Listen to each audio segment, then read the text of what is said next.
देखिए, विकास जाखड़ किसी पहचान के मोहताज नहीं है। उनका जन्म झुंझुनू के इंदिरा नगर में हुआ है। वो रहते हैं यहाँ पर और वो सुर्खियों में तब आए जब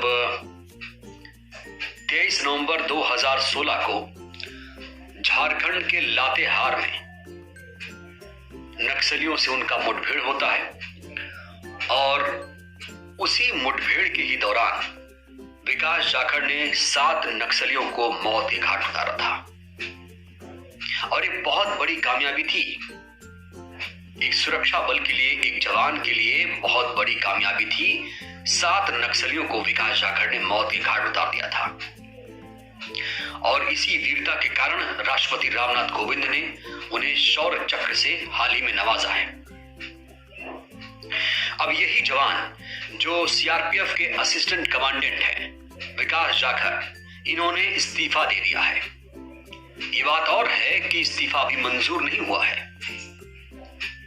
लेकिन सरकारी नौकरियों में, भर्तियों में लगातार जो बड़े स्तर पर धांधली हो रही है, परीक्षा देने के बाद भी जो युवा हैं उनके साथ कहीं ना कहीं अन्याय हो रहा है और इसीलिए उसी अन्याय को रोकने के लिए विकास जाखड़ ने एक बार फिर से मैदान में उतरकर सरकार को चेतावनी दे दी है, अल्टीमेटम दे दिया है। उन्होंने कहा है बिना किसी नेता की मिलीभगत से क्या परीक्षा नहीं हो सकती। हर परीक्षा में कहीं ना कहीं नेता की मिलीभगत होती है और इसीलिए युवाओं के भविष्य के साथ हमेशा से खिलवाड़ किया जाता रहा है। पिछले 7 दिनों से दोस्तों, पिछले 7 दिनों से अनशन चल रहा है, आमरण अनशन चल रहा है। और आपको याद होगा 2 दिन पहले जब पुलिस उन्हें उठा ले गई, जबरन उठा ले गई अस्पताल में, बीटीके अस्पताल में उनका अनशन अभी भी चल रहा है, 7वां दिन है। ये बात और है, जब वो अस्पताल पहुंचे तो उनकी जो मां है संतोष देवी और जो उनका बेटा है खुशवंत, वो अभी भी धरने पर बैठे हुए हैं। क्या मांग है? एक छोटी सी मांग है कि जो रीट मामला है उसमें सीबीआई जांच कर दी जाए, दूध का दूध, पानी का पानी हो जाए। देखिए, स्पेशल ऑपरेशन ग्रुप इस पूरे मामले की तफ्तीश कर रहा है अभी। हालांकि भजन लाल बिश्नोई, जिसे मुख्य आरोपी बताया जा रहा है, उसे गुजरात से हाल ही में गिरफ्तार किया गया है। और दोस्तों, आज का बड़ा अपडेट यह है कि सतीश पूनिया ने इसी मामले को लेकर, सीबीआई जांच को लेकर सीएम को एक पत्र लिखा है और कहा है कि इसकी सीबीआई जांच होनी चाहिए। बीजेपी आखिर कहां चूक रही है? बड़ा सवाल ये भी है कि बीजेपी इसमें कहां चूक रही है। क्या सिर्फ पत्राचार से बात हो जाएगी? आप सड़क पर नहीं उतरे, किरोड़ीलाल मीणा जी सक्रियता दिखा रहे हैं, लेकिन और जो नेता हैं बीजेपी के, वो आखिर इस पूरे मामले पर चुप क्यों हैं? ये बड़ा सवाल है। विकास जाखड़ से, देखिए, आपको याद होगा जब वो अस्पताल में गए तो सिक्योरिटी गार्ड, जहां पे नर्स डॉक्टर होने चाहिए, वहां पर सिक्योरिटी गार्ड तैनात किए गए थे। क्या विकास जाखड़ कोई अपराधी हैं? क्या विकास जाखड़ ने कानून के खिलाफ कोई काम किया था? संविधान के अनुच्छेद 19(1)(b), जिसमें कहा गया है आप धरना प्रदर्शन कर सकते हैं, शांतिपूर्वक कर सकते हैं, और उसी संविधान जिसमें धरना करने की स्वतंत्रता का अधिकार है, उसी का इस्तेमाल कर रहे थे वो। लेकिन ऐसी क्या वजह थी कि पुलिस उन्हें आती है और उन्हें अपराधी की तरह ट्रीट करती है? इससे पहले भी जयपुर में उनके साथ यही हुआ था, जब पुलिस ने उन्हें बख्तरबंद गाड़ी में बिठा लिया और उनके साथ लगातार मारपीट की गई, याद होगा आपको। तो बड़ा सवाल यही है, जो जवान युवाओं के भविष्य के लिए लड़ रहा है, आखिर उसका अपमान क्यों किया जा रहा है? अगर उनकी तबीयत खराब थी तो वहां उनको सम्मान क्यों नहीं ले जाया गया? उनको वहां पहरेदारी, सिक्योरिटी गार्ड्स क्यों तैनात किए गए? ये सारे बहुत मौजू वाले सवाल हैं दोस्तों, इस पे विचार करने की जरूरत है। क्योंकि देखिए, जिस तरीके से युवाओं की आवाज बुलंद की जा रही है, चाहे वो उपेन्द्र यादव हो, चाहे वो किरोड़ीलाल मीणा हो, या कोई भी हो, जो भी कर रहा है अपने स्तर पर, कहीं ना कहीं वो युवाओं की ही बात कर रहा है। ऐसे में क्या सरकार को अब देरी करनी चाहिए?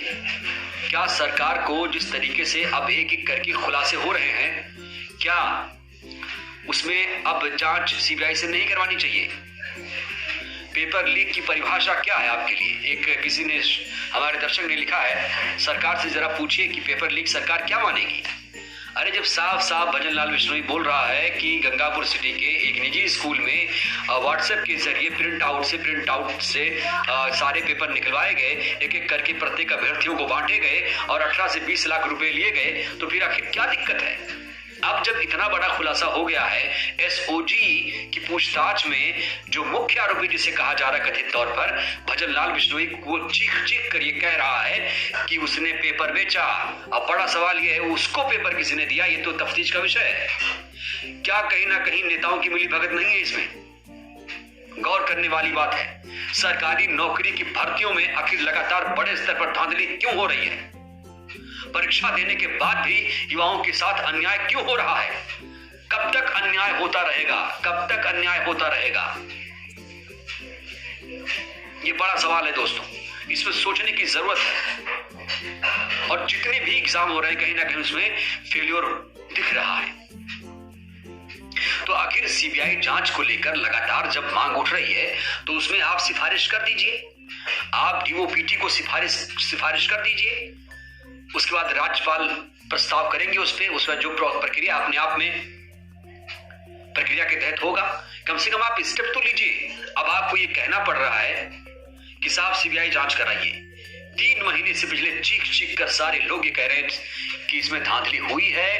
गंगापुर सिटी के निजी स्कूल में जिस तरीके से पूरा प्रकरण सामने आया, अब उसमें एक बार फिर से भजन लाल बिश्नोई ने मुहर लगा दी है।